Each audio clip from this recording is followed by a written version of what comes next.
I Bibelen er himmel og jord en måde at tale om Guds sted og vores sted på. Det er ikke svært at forstå. Vi bor her. Der er træer, floder, bjerge, men forståelsen af Guds sted er lidt uklar. Det vi får i Bibelen er billeder, der skal hjælpe os med at forstå Guds sted, der dybest set er uforståeligt for os. Så der er tale om to meget forskellige steder. De er forskellige i deres natur. Men det, der er virkelig interessant er, at i Bibelen er de ikke altid adskilt. Tænk på himmel og jord som forskellige dimensioner, der kan overlappe hinanden på præcis det samme sted.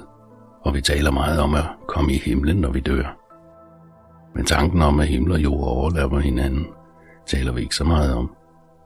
Hvilket er lidt skørt, for det er foreningen af himmel og jord, Bibelen handler om. Hvordan de engang var helt forenede, og derefter drev fra hinanden, og hvordan Gud bringer dem sammen igen. Så lad os gå helt tilbage til begyndelsen, hvor himmel og jord overlapper hinanden helt, til der hvor Bibelen beskriver Edens have. Det er et sted, hvor Gud og mennesker bor sammen, side om side. Ingen adskillelse. Og så hjælper menneskene Gud med at bygge en blomstrende smuk verden, og så videre. Men vi som mennesker vil gøre tingene på en anden måde. Vi vil have Gud ud, og vi vil skabe en verden adskilt fra ham. Så nu har vi to steder, og Bibelen bruger faktisk en hel masse forskellige ord og billeder til at henvise til disse to steder, for at vise den tydelige forskel. Men lad mig forklare, hvordan de kan overlappe hinanden, og hvordan det fungerer.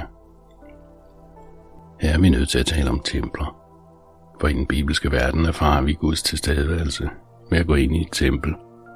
Det er der himmel og jord overlapper hinanden.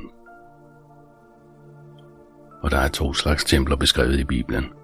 Det ene var et tabernakel, som egentlig bare var et telt, som Moses rejste.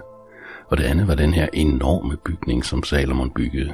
Og de templer var udsmykket med frugttræer og blomster og billeder af engle og alle mulige slags guld og juveler og så videre.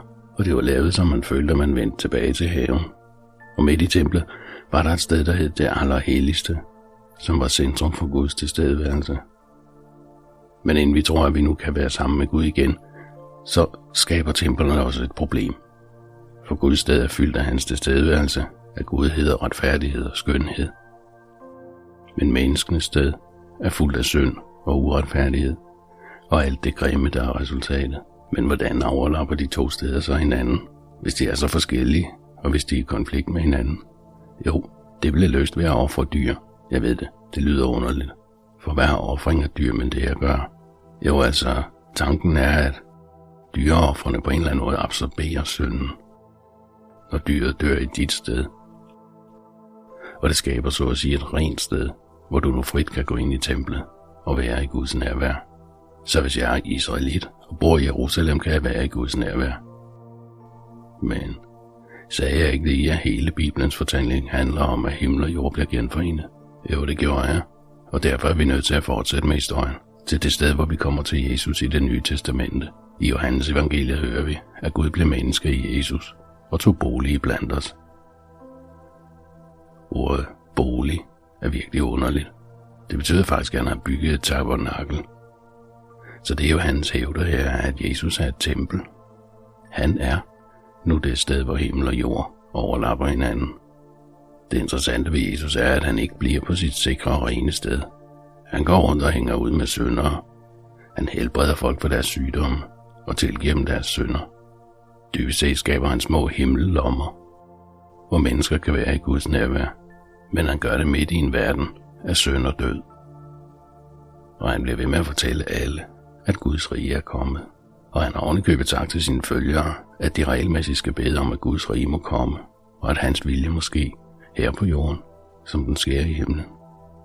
Men en masse mennesker føler sig truet af Jesus, så de slår ham ihjel, hvilket synes at ødelægge hele planen om at genforene himmel og jord. Men vi er nødt til at gå tilbage til et tidligere sted i historien om Jesus, hvor Johannes døberen så Jesus og sagde: Se, der er Guds lam, som bærer verdens synd. Så Jesus omtales ikke kun som et tempel, han omtales også som tempelofferet.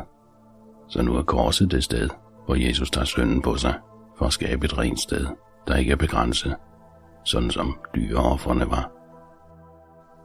Jesu offer har magt til at blive ved med at spredes og genforene himmel og jord mere og mere. Og det er alt sammen virkelig fantastisk. Men det efterlader et stort spørgsmål hos mig, og det er, hvad sker der, når jeg dør?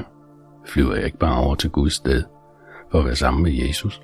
Jo, altså vi får et par gange i Det Nye Testamente at vide, at kristne skal være sammen med Jesus i himlen, når de dør. Men det er ikke det, der er Bibelens fokus. Fokus ligger på, hvordan himmel og jord bliver genforenet gennem Jesus, og at de vil smelte helt sammen, den dag han vender tilbage. Og i Johannes' åbenbaring får vi de her skønne billeder af Edens have, denne gang som en by, der kommer for at gøre en ende på syndens og dødens tidsalder, ved at genopbygge hele menneskehedens historie som en fornyet skabning, og Guds sted og menneskers sted overlapper igen hinanden fuldstændigt.